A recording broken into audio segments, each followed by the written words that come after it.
হাদিসের বর্ণনাকারী রাবী বলেন, এবার ফালাম্মা কানা মিনাল গদিয়াতাহু ফাকালা ইয়া রাসূলুল্লাহ, হযরতে মাঈজ আসলামী রাদিয়াল্লাহু আনহু পরের দিন আবার রাসূলের দরবারে হাজির, এসে বলে, ও পয়গম্বর, ইন্নী ক্বাদ যানাইতু ওয়া ইন্নী উরিদু আন তুতাহহিরানি।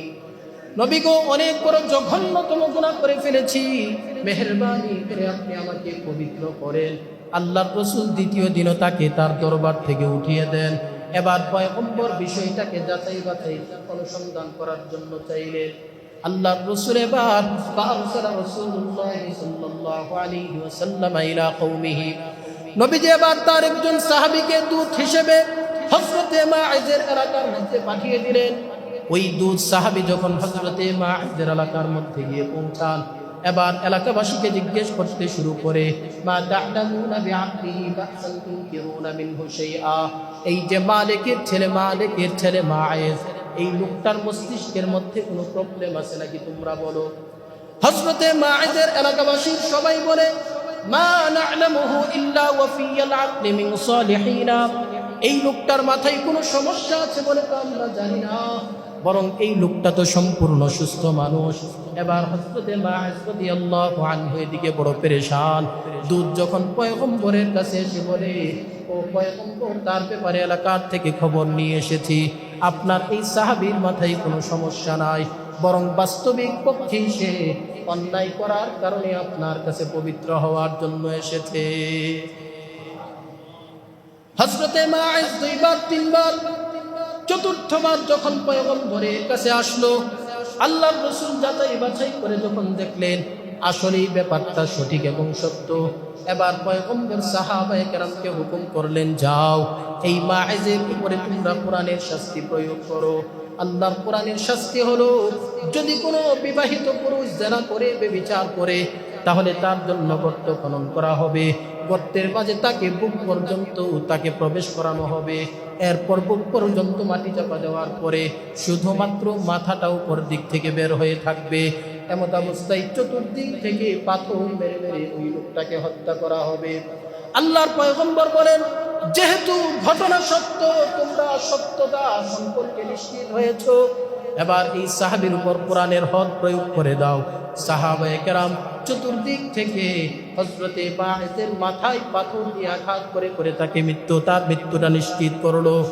আর হযরতে মাঈজ রাদিয়াল্লাহু আনহু গুনাহ থেকে পুত পবিত্র হয়ে হাসি মুখে জান্নাতের মেহমান হয়ে যায়।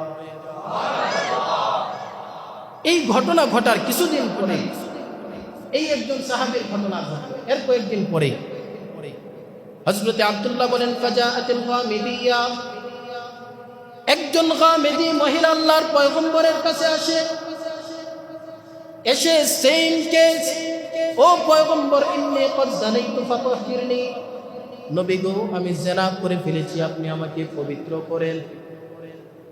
গামিদি মহিলার কথা শোনার পরে পয়গম্বর বলেন, ওয়া ইন্নাহু রাদ্দাহা, তাকে এখান থেকে তুলে দাও। মহিলাটা পরের দিন আসলো। পরের দিন আসার পরে আবার পয়গম্বরকে বলে, ও পয়গম্বর, লিমা তারুদ্দুনি লাআল্লাকা তারুদ্দানি কামা রাদাত্তা মাঈজা।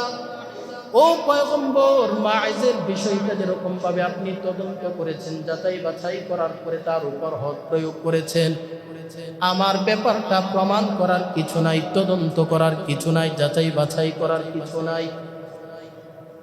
আমার সবচেয়ে বড় প্রমাণ, ওয়াল্লাহি ইন্নী লাহুবলা, আল্লাহর কসম খেয়ে বলি, আমি একজন গর্ভবতী নারী। একটা অবৈধ সন্তান আমি আমার পেটের মধ্যে বহন করতেছি, যেই সন্তানটা হলো জিনার সন্তান, ব্যভিচারের সন্তান। ও পয়গম্বর, গুনাহ করার পরে এবার আমার মধ্যে গুনাহের ব্যাপারে ক্ষমা চাওয়ার জন্য নিজের মধ্যে আফসোস এবং অনুতাপ অনুশোচনা তৈরি হয়েছে। গো নবী, মেহেরবানি করে আমাকে আপনি পবিত্র করেন, যাতে করে আমি আমার গুনাহ নিয়ে আল্লাহর সামনে দাঁড়াতে না হয়। এবার আল্লাহর পয়গম্বর কি করে দেখেন, রাসূল বলেন, ইযহাবি হাত্তা তালিদি, যাও যাও, এই সন্তান প্রসব করার পরে তারপরে এসো। হযরতে আব্দুল্লাহ বলেন, এবার মহিলা সাহাবী আল্লাহর পয়গম্বরের হুকুম মান্য করে চলে গেল। ফালাম্মা ওয়ালাদাত আতাতহু বিসসাবিয়্যি ফি খিরকাতিন, মহিলা যেদিন সন্তানটাকে প্রসব করলো, ওই দিন সন্তানটাকে একটা টুকরা কাপড়ের টুকরার মধ্যে পেঁচিয়ে পয়গম্বরের দরবারে হাজির, এসে বলে হাযা ক্বাদ ওয়ালাদতুহু, ও পয়গম্বর, এই যে আমার সন্তান, যেই সন্তানটাকে আমি প্রসব করেছি। ও নবী, প্রতিটা মুহূর্তে মৃত্যুর বড় ভয়, না জানি কখন মালাকুল মউত আমার কাছে চলে আসে। মৃত্যু যদি এই হালতে হয়, তাহলে তো আমি আমার আল্লাহর দরবারে গুনার বোঝা মাথায় নিয়ে দাঁড়াতে হবে। ও পয়গম্বর, গুনার বোঝা মাথায় নিয়ে দাঁড়াতে চাই না, নবী গো মেহেরবানি করে আপনি আমাকে এবার পবিত্র করে। আল্লাহর রাসূল এবার মহিলাকে বলে, শোনো শোনো, যেই বাচ্চা তুমি প্রসব করে নিয়ে এসেছো, এই বাচ্চাটা এখন পর্যন্ত দুনিয়ার কোনো স্বাভাবিক খাবার গ্রহণ করতে পারে না। ইযহাবি ফাআরদিহি হাত্তা তাফতিনি, এই বাচ্চাটার দুধ পানের মেয়াদ পূর্ণ করে নিয়ে আসো। যখন দুনিয়ার স্বাভাবিক খাবার গ্রহণ করতে সে অভ্যস্ত হয়ে যাবে, তারপর তুমি তাকে নিয়ে আসবে, তখন কোরআনের হক তোমার উপর প্রয়োগ করা হবে। এবারও মহিলা বড় টেনশন পেরেশানি নিয়ে চলে গেল। হযরতে আব্দুল্লাহ বলেন, যখন মহিলার বাচ্চাটার দুধ পানের মেয়াদ পূর্ণ হয়ে যায়, ফালাম্মা ফাতানাতহু আতাতহু বিসসাবিয়্যি ফি ইয়াদিহি কিসরাতু খুবজিন, মহিলা তার সন্তানের হাতের মধ্যে একটা রুটির টুকরা ধরাইয়া দেয়। ওই রুটির টুকরা সহকারে আল্লাহর রাসূলের দরবারে আসে, এসে বলে, ও পয়গম্বর, ক্বাদ ফাতানতুহু ওয়া ক্বাদ আকালাত তাআম, আমি আমার বাচ্চার দুধ পানের মেয়াদ পূর্ণ করেছি, এবার আমার বাচ্চাটা স্বাভাবিক খাবারে অভ্যস্ত হয়ে গিয়েছে। ও পয়গম্বর, এতদিন পর্যন্ত এক একটা মুহূর্ত আমার জন্য বড় কঠিন, আমি প্রতিনিয়ত প্রতি মুহূর্ত বড় পেরেশানির মধ্যে, অস্থিরতার মধ্যে পার করেছি, না জানি কখন মালাকুল মউত আমার কাছে চলে আসে। আর এই অবস্থায় যদি মৃত্যু হয়ে যায়, তাহলে আল্লাহর আদালতে গুনাহগারের তালিকায় দাঁড়াতে হবে। আমি আমার গুনাহগারের তালিকা থেকে নাম কেটে যাওয়ার পর তারপর আমি আল্লাহর কাছে যেতে চাই। আল্লাহর রাসূল এবার কি করে দেখেন, ফাদাফা আস-সাবিয়্যা ইলা রাজুলিন মিনাল মুসলিমিন, বাচ্চাটাকে আরেকজন সাহাবীর কাছে বুঝিয়ে দিল। সাহাবীর কাছে বাচ্চাটাকে বুঝিয়ে দেওয়ার পরে আল্লাহর পয়গম্বর সাহাবীদেরকে বলে, ও সাহাবীরা, এই মহিলার জন্য গর্ত খনন করো। গর্ত খনন করে মহিলাকে বুক পর্যন্ত গর্তের মধ্যে প্রবেশ করানো হলো। এরপর চতুর্দিক থেকে সাহাবায়ে কেরাম পাথর মেরে মেরে মহিলাকে হত্যা করলো। হযরত আব্দুল্লাহ ইবনে বুরাইদা বলেন, ফায়ুকবিলু খালিদ ইবনুল ওয়ালিদ বিহাজারিন ফারাদা রাসাহাব, নবীর সাহাবী হযরত খালিদ ইবনুল ওয়ালিদ রাদিয়াল্লাহু আনহু একটা পাথর মেরে মহিলার মাথার মধ্যে আঘাত করলেন।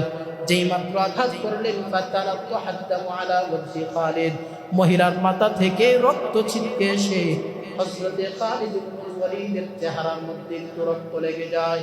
ফাসাব্বাহা, সঙ্গে সঙ্গে নবীর সাহাবী হযরত খালিদ মহিলাটাকে একটা গালি দিয়ে বসে। ফাসামিআ রাসূলুল্লাহ সাল্লাল্লাহু আলাইহি ওয়াসাল্লাম সাব্বাহু ইয়াহা, যেই মাত্র হযরত খালিদ মহিলাটাকে গালি দিল, আল্লাহর রাসূল নিজের কানে সেই গালিটা শুনে ফেললেন। এবার রাসূল বলেন, মাহলান ইয়া খালিদ, এরে খালিদ থাম থাম, ফাওয়াল্লাযী নাফসি বিয়াদিহি লাকাদ তাবাত তাওবাতান লাউ তাবাহা সাহিবু মাকসিন লাগুফিরা লাহু, এরে খালিদ ইবনুল ওয়ালিদ, এত বড় অন্যায় করেছো, কারণ কি জানোনি? এই মহিলাকে যদিও তোমরা দেখতেছো একজন নাফরমান, যদিও তোমাদের কাছে মনে হচ্ছে একজন গুনাহগার পাপী মহিলা, কিন্তু এই মহিলা এত এত অনুশোচনা নিয়ে আল্লাহর কাছে খাঁটি দিলে তওবা করেছে। তার তওবা আল্লাহ এমন করে কবুল করেছেন, এমন করে যদি একজন বান্দার হক বিনষ্টকারী কোনো বান্দাও আল্লাহর কাছে তওবা করত, তার তওবাও আল্লাহ কবুল করে ফেলতেন।